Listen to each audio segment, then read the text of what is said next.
तो हर व्यक्ति को जवाब देना है। कहते ना जिसने कहा था तू नहीं कर सकता, सबसे पहले उसे ही तो करके दिखाना है। अपने लिए कामयाब बनो मत बनो, उन लोगों को कामयाब होते हुए होकर दिखाओ जो कहते कि ये कुछ नहीं कर सकता। मेरे प्यारे दोस्तों, लोग इतनी बड़ी बड़ी बातें कभी कभी कर जाते हैं जाने अनजाने में। हमारे आज को देखकर उनको लगता है ये कुछ नहीं कर पाएगा। लोग यहां तक कह देते हैं कि इसके खानदान में कोई कामयाब नहीं है। लेकिन मेरे प्यारे दोस्तों, उनको यह पता नहीं है कि वक्त में वो ताकत होती है जो कोयले को सोना और सोने को कोयला बना दे। तो मेरे प्यारे दोस्तों, निश्चित रूप से मेहनत करते रहो। जिस दिन रिजल्ट आएगा कामयाबी का, एक जोरदार तमाचा उन लोगों को लगेगा। मेरे प्यारे दोस्तों, मेहनत बस आपकी रुकनी नहीं चाहिए।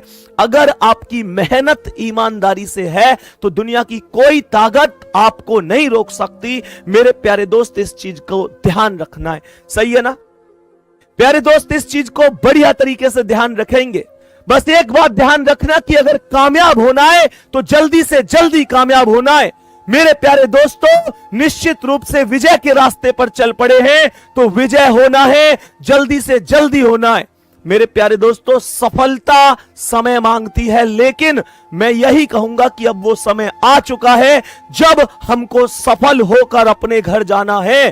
कहते हैं मेरे प्यारे दोस्तों कि अगर देर से सफल हुए तो उसका कोई महत्व नहीं है, क्योंकि कहते हैं कि अगर मेरे प्यारे साथियों देर से सफल हुए तो उसका कोई महत्व नहीं है, क्योंकि किसी ने कहा है, किसी ने क्या खूब कहा है मेरे प्यारे साथियों कि घर जाना है समय से सफल होकर, घर जाना है समय से सफल होकर। अगर देर हुई, अगर सफल होने में देर हुई तो हमें सीने से लगाएगा कौन? और मेरे प्यारे दोस्तों, माता पिता के सामने जीते जी कुछ करना है, नहीं तो हमारी सफलता पर इतराएगा कौन? ये बहुत बड़ी बात बोली, ये बहुत बड़ी बात बोली। समझो इस चीज को, इस शब्द की फीलिंगों को समझो। जल्दी से सफल होकर घर जाना है। मेरे प्यारे दोस्तों, क्या बोला मैंने कहा कि अगर कामयाब नहीं हुए अगर कामयाब नहीं हुए समय से तो हमें सीने से लगाएगा कौन? बात सुनो ना, इसे शब्द को समझो, इसके महत्व को समझो। मेरे प्यारे दोस्त, जिस व्यक्ति को कामयाब होकर दिखाने के लिए हम दिन रात एक कर रहे हैं, तो सबसे बड़ी बात तो यही है ना कि उसके सामने कामयाब हो जाए। उस पिता के सामने जिसने कभी हमको यह एहसास ही नहीं होने दिया कि वो कहां से लेकर आ रहे हैं। हमने कभी 1 रुपया मांगा, वो 2 रुपए लाकर हमारे हाथ में रखते हैं। गुड्डा, हमारी कामयाबी इसलिए भी तो जरूरी है ना, क्योंकि वो हमसे कह नहीं पाते, लेकिन वास्तविकता है कि अब उनके घुटनों में पहले जैसी ताकत तो नहीं रही। सच बताओ, तुम पूरी दुनिया से बात करते हो, अपने आप से बात करते हो, दुनिया में ये कमी है वो कमी है, ईमानदारी से बताना।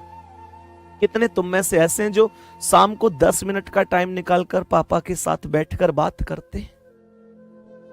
कभी ये जानने की कोशिश की तुमने कि वो बंदा कहां से लेकर आ रहा है? कभी ये जानने की कोशिश करी कि कितनी सारी कुर्बानियां उन्होंने दी हैं? कभी ये जानने की कोशिश करी कि हम खुश रहें इस वजह से वो 8 घंटे मेहनत ना करके 16 घंटे मेहनत कर रहे हैं? मेरे प्यारे दोस्तों, कभी सोचो इस चीज को। हमने कभी उनसे एक चीज मांगी, उन्होंने 2 चीज लाके दी। मेरे प्यारे गुड्डा, उनकी आंखों के नीचे झुर्रियां हो गई हैं। कभी महसूस किया? कभी उनका दर्द जानने की हमने कोशिश की? मेरे प्यारे दोस्तों, कभी हमने कोशिश की कि ये जान सकूं कि मम्मी के पैरों में इतना दर्द रहता है, वो फिर भी सर्दियों में, गर्मियों में घर में सबसे पहले उठती हैं और सबसे बाद में सोती हैं? क्यों? कौन है, किसके लिए वो कर रहे हैं, ये बता दो मुझे। कौन है जिसके लिए वो कर रहे हैं, ये बता दो मुझे। मेरे प्यारे दोस्तों, अगर मेरी बात गलत है तो सजा दो मुझे। मुझे लगता है कि उनकी जिंदगी में ऐसा दूसरा कोई व्यक्ति नहीं है हमारे अलावा जिसके लिए वो इतनी मेहनत करते हैं। जब पापा कहीं से पैसे मांगते होंगे तो दुनिया उन्हें ताने देती होगी ना, तुमने अपनी इतनी सी उम्र में इस बात को अच्छी तरह से समझा है ना कि किसी के सामने हाथ मत फैलाओ, दुनिया ताने देती है, दुनिया उल्टा सीधा कहती